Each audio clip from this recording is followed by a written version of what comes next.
is involved, what it uses to help us make recombinant DNA. So let's talk about a vector. It's like a delivery vehicle, a piece of DNA that can help deliver our foreign DNA that we want to express into host cell. Usually host cell is E. coli or yeast that replicate rapidly, that we can use as a source of lots more of this DNA. And one thing that vector has that's very important is its ability to replicate by itself, because it has a region called origin of DNA replication. How many of us talked about origin of DNA replication in biology classes? Oftentimes they're represented as origin. This is where DNA replication begins. So vector, there are many different types. Some are naturally occurring plasmids or bacteriophages. They all have in common that they have the origin of DNA replication, where DNA is allowed to replicate on their own. Okay. So plasmids are naturally occurring double-stranded circular DNA. And it turns out bacteria have many of them. And so we call them plasmids. And we don't really understand how they originated, but one of the things that they provide that's advantageous to E. coli cells is that they, the double-stranded piece of DNA that's circular, they usually have antibiotic resistance gene.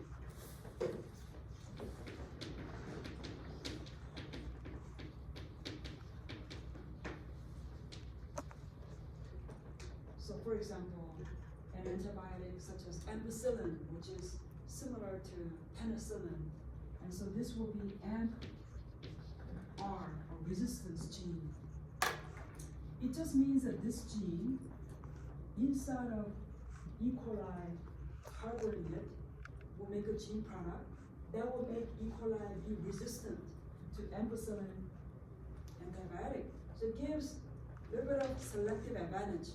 That's why bacteria have several plasmids, naturally occurring plasmids, because it gives them an advantage to allow them to reside in even hostile environment.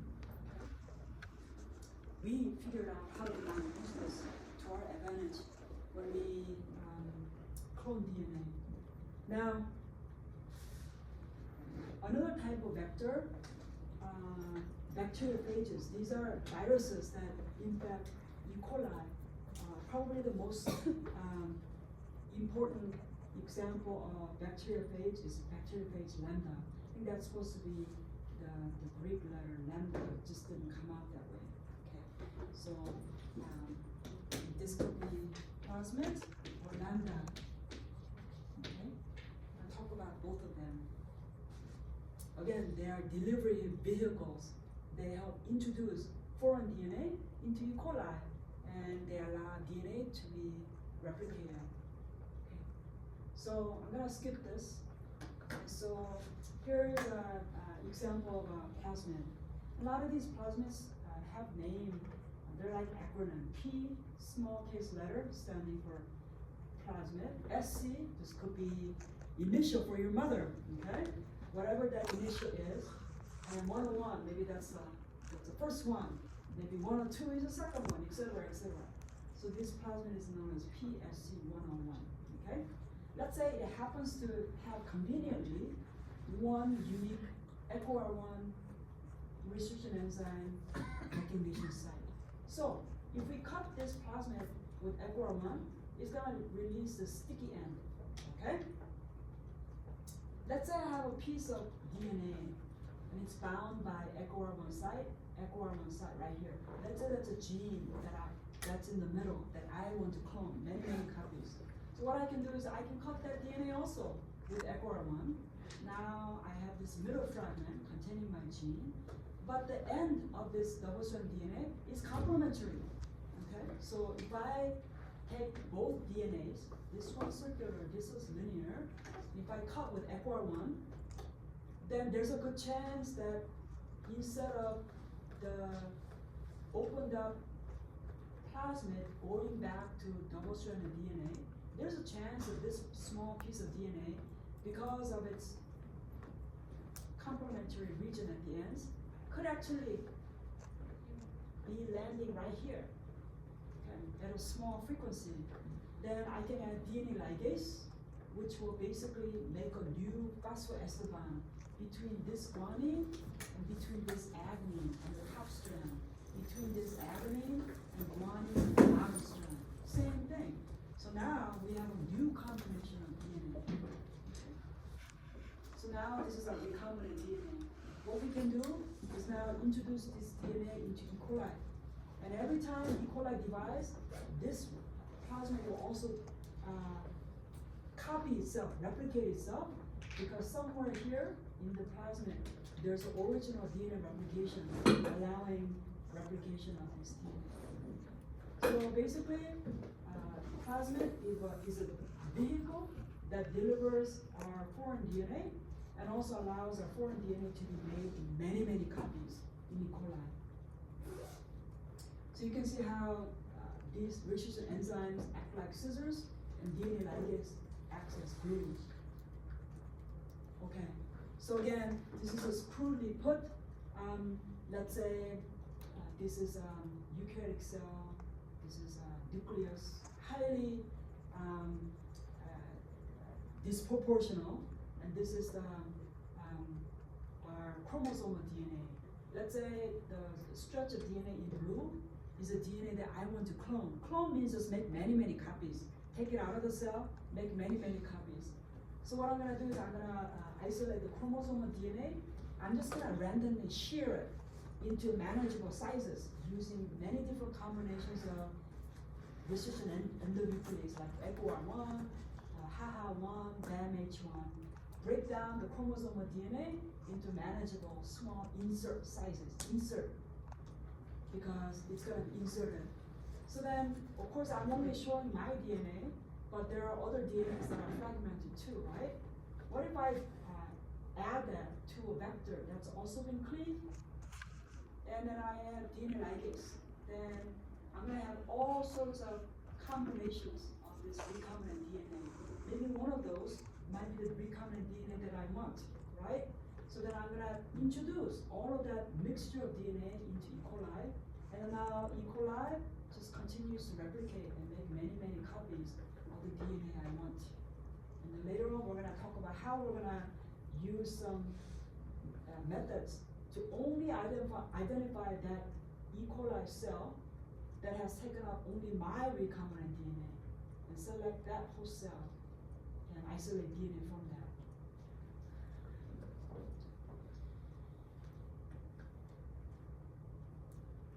So vector is a DNA that can replicate by itself. It uses the host DNA replication enzymes such as DNA polymerase and other enzymes to replicate itself. So there are a lot of different vectors. They differ in the type of DNA insert that they can accommodate. Plasmids, they can only accommodate insert DNA size only several kilobase. So they might not be ideal for introducing large segments of human DNA. So lambda, also M13, these are two bacteriophages that infect E. coli. They're a little bit better because they can accommodate slightly larger insert size. Some people have made even hybrid plasmid and lambda in order to augment the size of the DNA insert. People even went further and made yeast artificial chromosome that has centromere, telomere, all the hallmarks of chromosome. The large reason of the artificial chromosome is a reason where you can accommodate even larger DNA piece. So these are ideal for like cloning large pieces of human DNA that are very, very large, and also bacterial artificial chromosome. Don't worry about memorizing any of these. These are just different types, just showing the variety.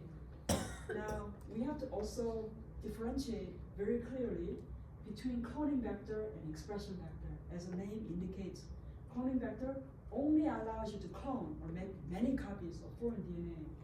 It doesn't allow gene expression.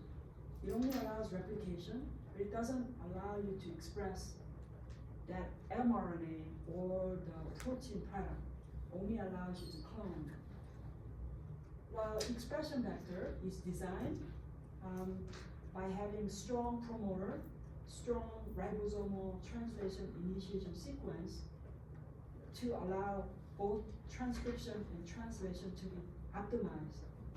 So usually when people try to clone, they only want to use clone vector. They don't want to think about downstream. They don't have to worry about having to express the gene, etc. They want to clone the gene first. Once the gene is cloned, gene is then transferred to expression vector, where now the gene product is made. So this PSC 101, that's strictly cloning vector, just focused on cloning a gene. It's not involved in any kind of gene expression yet, because in order for us to efficiently express the gene, we need to make sure gene is efficiently cloned. So usually, people first use cloning vector, then they subsequently move to expression vector. Okay. Now, what if your DNA doesn't have any convenient restriction endonuclease site? Let's say I really badly want to clone my gene, but it doesn't have the same restriction enzyme recognition site seen on the plasmid. What do? Then I can actually add artificial piece of DNA, they're called linker arms, to the right and to the left of my DNA that has a specific restriction enzyme recognition site that I can cut, so that I can still make the ends of my DNA be compatible with the DNA ends of my plasmid. So this will require a little bit of work, but that's okay. Let's say I have a piece of DNA that I really want to clone, but it has no obvious convenient restriction endonuclease site. So the ends of my DNA are not compatible with the ends of my plasmid DNA. So then this is where we outsource for making of a small piece of double-stranded DNA like this. I can literally control the sequence of this linker or arm DNA, one for the right, one for the left arm, okay? And when I control the sequence, I intentionally include in it a recognition site for ECOR1, GAATTC. Now, if such double-stranded artificial piece of DNA is then created by outsourcing, now I get it back. Now I can use DNA ligase.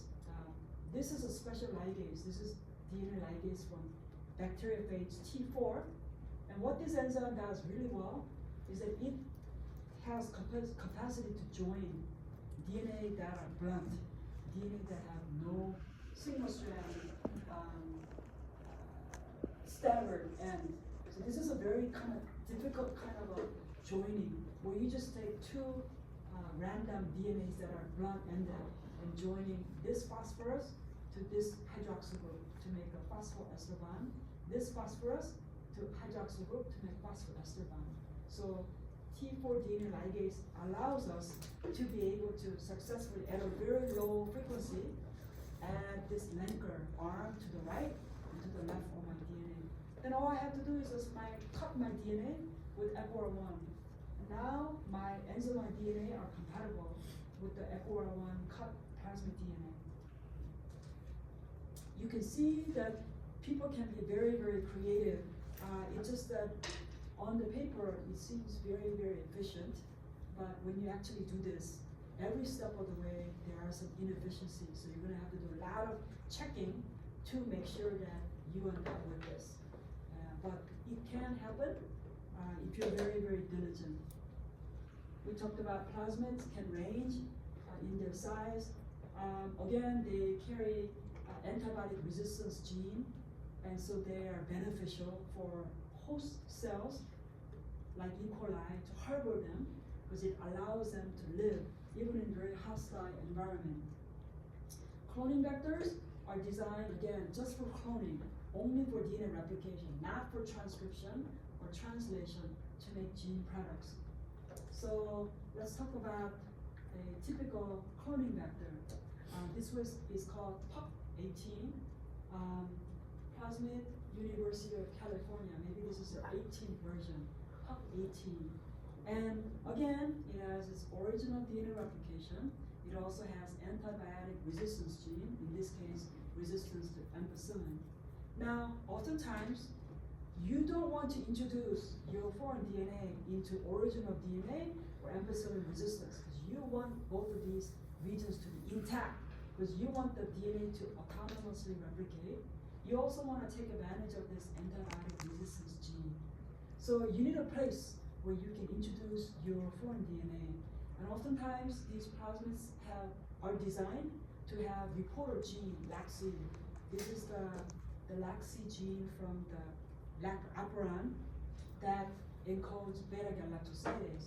Beta-galactosidase allows E. coli to grow on disaccharide lactose.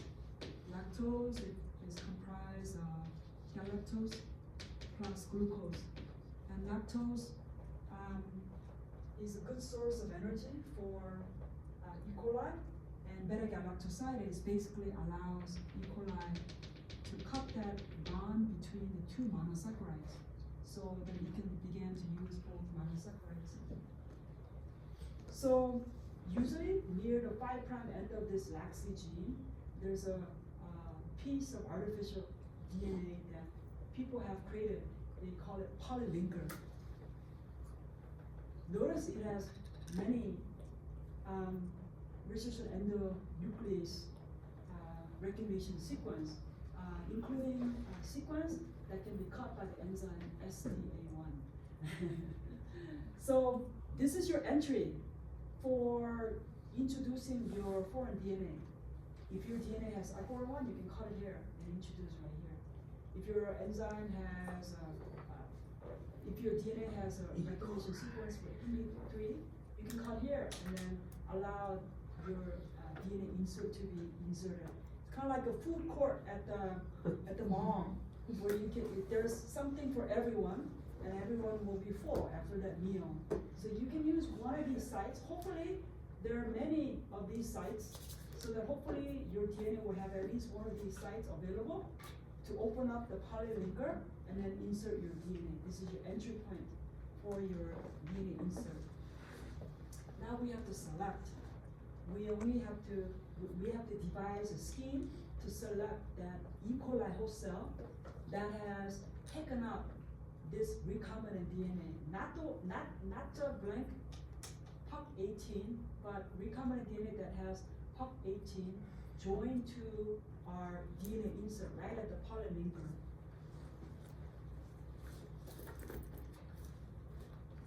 So we're going to use a technique called insertion or inactivation. Basically, when we insert DNA in the polylinker, that's going to mess up the 5' end of this LAC-C gene. So that's going to destroy beta-galactosidase activity. Beta-galactosidase cleaves not only the natural substrate, but it will cleave a man-made substrate that mimics the structure of lactose. It's called XGAL, very expensive. So beta-galactosidase will not only cleave lactose, but it also cleave XGAL. So when beta-galactosidase cleaves XGAL, it makes a product that looks blue, that literally makes the cells blue.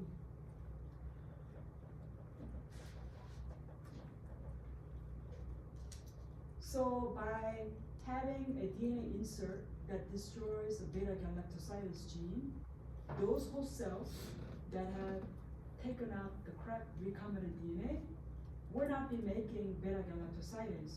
So they won't be able to cleave XGAL and look blue. In fact, they will stay white. While those host cells that have taken up empty plasmid without any DNA insert will have intact beta-galactosidase, they'll be able to cleave X-gap and look blue. So we're gonna use blue-white screening. So again, we open the polylinker to put in our DNA insert with DNA ligase. But again, this step is not efficient.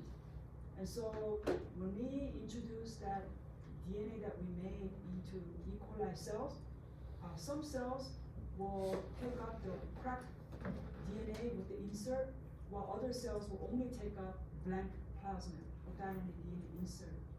But when the cells are plated on agar plates containing X-gal, those that can make beta-galactosidase will cleave X-gal and literally look blue, while those whose LAC-C gene has been inactivated won't make beta-gal, and then they will look white. So we just go and just pick the white colonies. We still have to isolate the DNA and sequence it, making sure that we have the right recombinant DNA. But this blue-white screening is very helpful in helping us identify and only work with those cracked host cells. So this is just from a Google image, again showing the blue color E. coli cells actively cleaving X-gal and looking blue on this plate. Okay, so let's talk a little bit about expression vectors. Expression vectors, of course, just like cloning vectors, have original DNA replication, also have antibiotic resistance gene, but they also have some built-in sequences to optimize transcription and translation. So they have a very strong promoter and transcription termination site. They also have a very strong shine diagonal sequence, but when transcription is not required, there's also a repressor that sits down and puts its foot down on the operator to prevent the expression from promoter. Of course, there's a polylinker region for DNA insert to be made. So let's say we were successful in making a cloning vector like this and have identified successfully that particular host cell that ended up taking up our foreign DNA. Now that my DNA has been cloned many times, what I can do is I can cut out my DNA insert and then transfer that into an expression vector. So I'm transferring my DNA insert into a expression vector. So here's a typical expression vector. It's got original DNA replication, a must, as well as a antibiotic resistance gene. Let me go back and say, I forgot to mention how we're going to use antibiotic resistance gene. Again, everything looks efficient on paper, but in reality, there are lots and lots of inefficiencies. So there will also be some E. coli cells that will not take up any foreign DNA, okay? So what we do is we usually grow these E. coli cells on a petri dish containing X-gal, but also ampicillin, so that only those cells that have taken up foreign DNA will be ampicillin resistant and will persist. Now they can still be white or blue, but that's another level to eliminate those host cells that we don't want, okay? And so this is how we use antibiotic resistance genes, again, to selectively eliminate those host cells that are not of interest to us. So the repressor usually makes protein called repressor that will sit and bind to the operator. And usually when the repressor binds to the operator, the promoter cannot work. So this is a way to control or shut down our gene expression. When we are ready to promote gene expression, then we can allow repressor to either fall off the operator using inducer or some other way. So then freeing the operator of the repressor allows transcription to begin at the promoter. So these expression vectors have very optimal, very strong promoter intentionally added, and downstream there's also a transcription terminator. There's usually also strong shiny diagonal sequence for translation to efficiently occur. Now downstream from the promoter, there's again a similar polylingual region where we want to cut the DNA, plasmid DNA, and introduce our DNA insert. Now how do we then select where do you insert your gene of interest in this expression vector? Ready? Polylingual.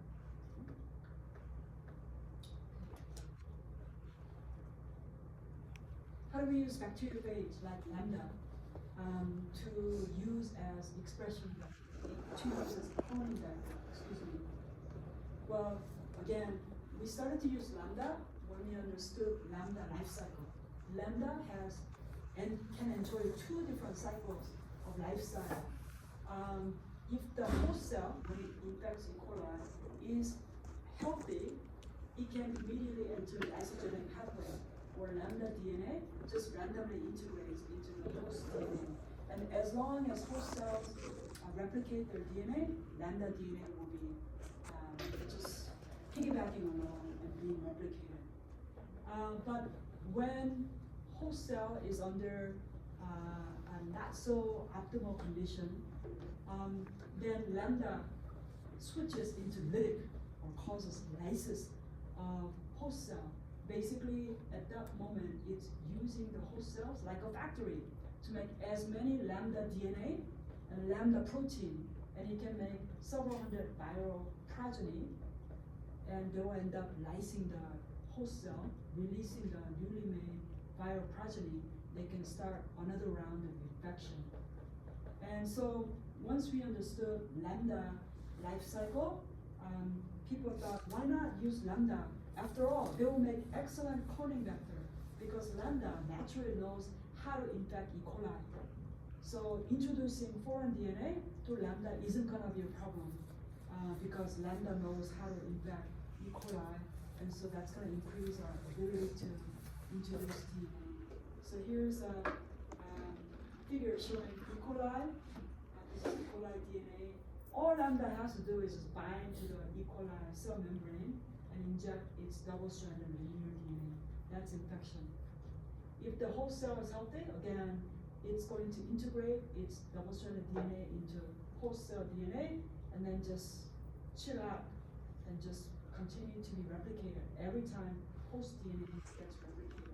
But if the host cell is under a dangerous situation, inhospitable to lambda, then lambda will switch to lytic pathway, make as many viral DNA using host DNA replication machinery. It'll also use E. coli transcription, translation machinery to make lambda protein, coat protein that will protect each lambda viral DNA. And then basically at this point, the host cell is all spent. It just lysed. Now here comes a whole bunch, several hundred lambda viral progeny. People decided, why don't we make slightly mutant lambda? And this was because if we have lambda DNA, double-stranded linear DNA, it's about 45 kilobase. It's been shown that the middle portion of lambda DNA is not essential for lambda life cycle. And so that's about maybe 20 or so, 20-some percent of lambda DNA that's dispensable. So people wonder, why not replace that middle dispensable region with the foreign DNA? And so if you have insert that's of the appropriate size, resulting the recombinant lambda, we call this recombinant lambda. If its size is similar to the normal lambda DNA, then it can be packaged into lambda progeny, lambda virion, whose DNA is now protected inside the lambda coat. So people decided, why not shear our DNA into proper insert size and then join those DNA ends with DNA ligase and then make recombinant lambda. This Do the restriction nuclease sites have to like naturally be in the phage? Yeah, that's a good question. What they did was they removed this dispersal region and they intentionally created only 2 EcoR1 sites so that they will only be cut in the middle so that forcing all the DNA insert to be right in the middle. Because we have such big DNA, we have like 3 billion base pairs, we will need at least 500,000, 500,000 lambda recombinant DNA to cover every gene of human genome at least once. And so you can see this is a lot of work, but people actually sell these. Different companies sell, let's say, human library. They call this library because when you go to library, you have a collection of books, right? This is DNA library. In this collection, you have a collection of all the DNA that's been human DNA that's been cut into manageable sizes and have been inserted into recombinant DNA lambda. And they sell at least 500,000 of collection of 500,000 lambda virion that together represent every stretch of human DNA. Quite useful. In the olden days, people had to make this on their own. Now they can actually purchase this. So then all you have to do is you just have plate, petri dish plate of E. coli waiting to be infected by lambda DNA. So you plate the E. coli cells and then you introduce lambda DNA at a certain dilute concentration. And each lambda will only infect only one E. coli host so that you can be assured that each infected E. coli only harbors one particular type of recombinant lambda DNA. So we call that a genomic library. If you take your genomic DNA, shear into manageable pieces, and turn them into recombinant lambda, if you have at least 500,000 of these collection of lambda DNA, then together that makes a library of DNA. So you call it genomic library because original source of the DNA was a genomic DNA. So you can buy those genomic library. And now you just have to have a way to select that host cell.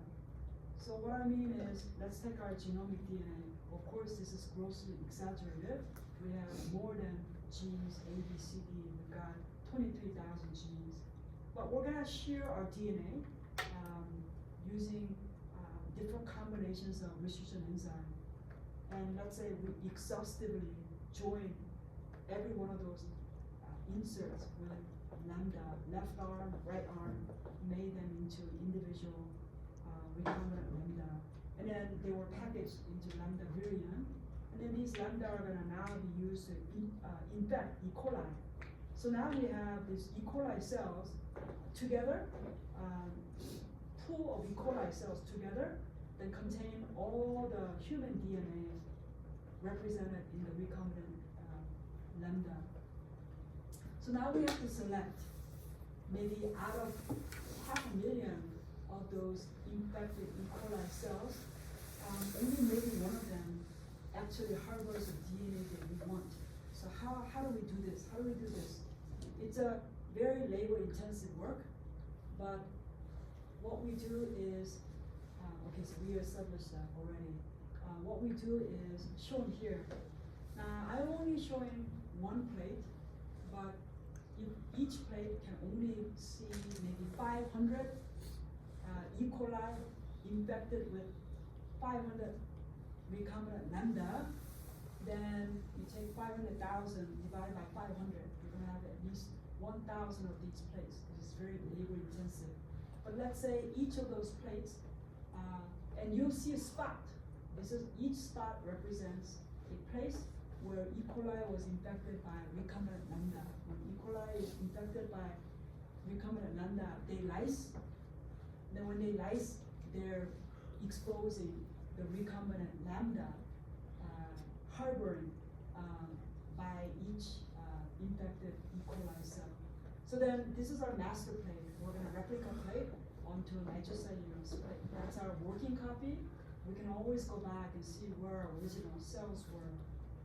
We can destroy this, but we don't have to worry because we have the copy that we can always come to. We use sodium hydroxide not only to lyse the cells that haven't lysed, but also that will help denature the recombinant lambda DNA. And then we're gonna add a small piece of DNA that we're gonna call as a tracer molecule that's P32 label. And this is a very selective process. If you're very careful with this, you will have a good chance of identifying that one particular E. coli host harboring the recombinant lambda carrying the gene that you want. So how are we gonna design the sequence of the probe? Let's say you had an idea, the primary sequence of the gene product that you're trying to find. In other words, if you're looking for a gene that makes a protein, that's it, and let's say that you have a little bit of that protein sequence for one reason or another. Maybe you were lucky enough to know the partial sequence of the product encoded by the gene of interest. You can use genetic code and work your way back and try to postulate what a hypothetical DNA sequence might be. Now, only methionine and tryptophan are represented by unique codons. So you want to focus on regions that have a lot of methionine and tryptophan because there's no ambiguity. Okay? But you can see if there's a protein or arginine that have more than one codon, you're just gonna have to take a guess. And so you can outsource to a company for the making of a small piece of DNA. This is oligonucleotide. It's going to be your probe, which is gonna be complementary to the DNA that you're trying to clone. And once that DNA has been prepared, you can also radio-label it with P32 because of the sugar phosphate backbone. So now we have this tracer molecule, which is P32 label. Now you add, so you put the nitrocellulose paper in a Ziploc bag. You add a little buffer, and then now you add the P32 label probe. You give it enough time for the probe to find and hybridize to the complementary lambda DNA. The P32 will decay, so then after a while, you take this nitrocellulose paper, take it to a dark room as if you're developing film, and you put a piece of photographic film down. And then as the P32 decays, it's gonna influence, or it's gonna alter the silver granule coating on the photographic film, so that when the film is later developed, it's gonna leave a little imprint where the P32 was. So then you're looking for that autoradiograph containing a little black spot. And then you can work your way back and say, oh, this must be the E. coli containing the recombinant phage of interest. You pick that cell, isolate the DNA, and now you have clone that gene and identify that host cell containing the recombinant lambda. So this is screening. This whole process is screening. You have to do lots of replica plating, lots of probing, lots of autoradiography. But when this is done right, then you are rewarded with a clone gene. Now people say, oh, screening is too hard. Is there an easier way? So people have offered an alternative approach called selection. Selection is an alternative to screening. Selection is advantageous because it's less labor intensive. Basically, selection causes those uninteresting E. coli host cells to die and only allow the cells that you are after to live. It's very violent kind of a situation. So let's take the same master plate. And shown, in the previous, of course, there's going to be several of these, not just one. But let's say instead of screening, now we're going to do selection. Selection is possible if you know something about the function of the gene product that you're trying to clone. Let's say I'm trying to clone a gene that's involved in methionine biosynthesis.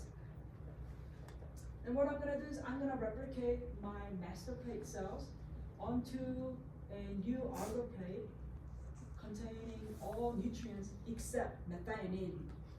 So what happens is that most cells will die because they don't have the gene for making methionine. But maybe only few cells that have the methionine biosynthetic gene will be able to live because they can make their own methionine. So basically, you're forcing uninteresting cells to die and only selecting those cells with the correct recombinant DNA using the function of this product. Another one is, let's say I'm trying to clone a gene that's a heat shock gene. When cells are subject to higher than normal temperature, a lot of proteins will denature. But there are some proteins called heat shock proteins that prevent proteins from denaturing. They're kind of like a chaperone protein. So here's my master plate again. I'm going to replica plate onto a fresh agar plate. But here, my selective pressure is not a plate lacking methionine, but my selective pressure is raising the temperature to 42 degrees. So most cells will die. They can't tolerate the high temperature, will die. But only those host cells that have taken up the foreign DNA that has a heat shock gene will be able to be viable even under certain conditions. So selection is alternative to screening, but only limitation is that you have to have some knowledge about the gene product so that you can design a selective pressure to cause uninteresting cells to die and only allow those host cells of interest to live.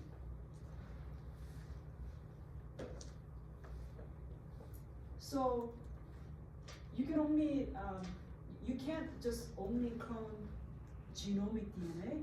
Maybe sometimes it's necessary to clone cDNA, complementary DNA that lacks any introns.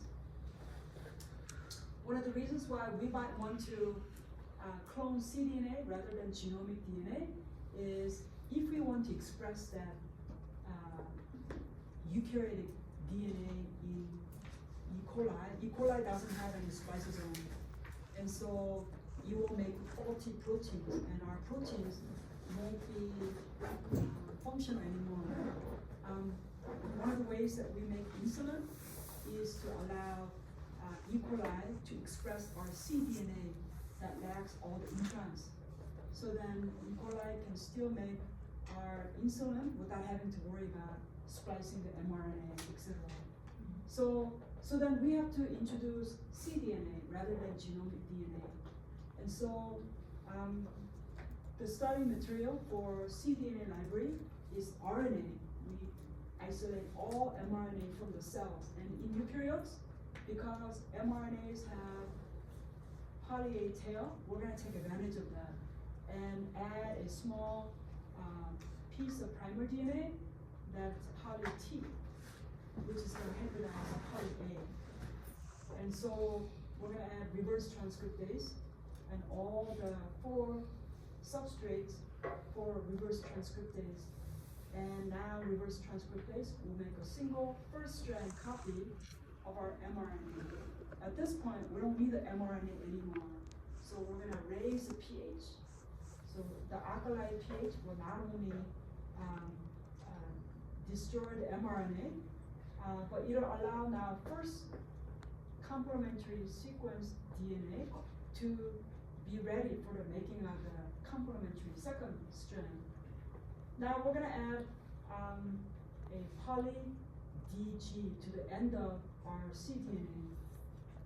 We did that so that we can lay a poly DC. Okay? And then that's going to be a primer to extend and make our second strand of this complementary double-stranded DNA. So HIV virus, for example, can do all this on its own in E. coli cell. But if you wanted to convert mRNA into double-stranded cDNA, these are all the individual steps that we need to take in test tube to be able to successfully convert mRNA into cDNA. So each cDNA now becomes insert, and now it can be added to plasmid vector or lambda DNA vector. Because cDNA lacks any intron sequences, if it is introduced into expression vector, so here's a strong bacterial promoter, and we inserted our cDNA and we introduced into E. coli. Some of those cells will actually take up correct expression vector expressing our cDNA of interest. But how do we select for such cell? Again, we're going to replica plate and Madison cells, of course, and we're going to add radioactive antibody against the protein of interest. And so those cells that are actively expressing the mRNA and protein from the cDNA will make the protein that can be recognized by the radio-labeled antibody, and then you can see which one. So then we can go back to the master plate and just pick that cell and continuously study that cDNA. So currently, that's the way we make our insulin. Prior to recombinant DNA, insulin was isolated from animals, but patients that are given animal version of the insulin have a lot of reaction problems. And so now what we do is we isolate insulin mRNA. So insulin is made from the pancreas. So insulin mRNA isolated from pancreas, made into double-stranded cDNA by reverse transcriptase. It's placed as an insert into a plasmid DNA. It lacks any introns when it's infected into E. coli. When it's introduced into E. coli, the E. coli can not only transcribe through the cDNA, but also translate without having to do any of the splicing and make lots of insulin protein. So we are literally using E. coli as a factory to make many copies of the insulin. It's called pro-insulin because we have to later on process the N-termini, C-termini. We also have to cleave and make sure that A and B chain are joined by disulfide bond. But basically today's insulin is made this way in large batches.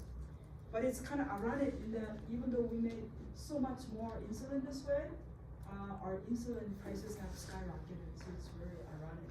Maybe some of you that go into medicine, pharmacy, or dentistry, maybe you can use your influence to force the companies to bring down the insulin cost. It's really shameful. One last thing I want to do is just say that due to recombinant DNA, we can seamlessly go from gene to protein or protein to gene. Let's say we clone the gene or we isolate the gene, then we can make a library, transform into E. coli, and using expression vector, we can isolate the E. coli, harboring the correct gene, making the correct product. If we have a gene, we know the primary structure of the DNA. Using that, we can use genetic code to deduce amino acid sequence, so we can make small artificial piece of protein based on the amino acid sequence predicted by the DNA sequence, and use that as an antigen, inject into animals, and prepare antibody. So in just few steps, we can go from gene information to protein information and vice versa. If we have the protein, we make antibodies against it and use it as a probe to screen the DNA library to fish out the gene, etc. And so recombinant DNA has made all of these processes so much more easier in a seamless fashion. So we'll stop right here. So we discussed at the beginning of class that we will have a quiz tomorrow.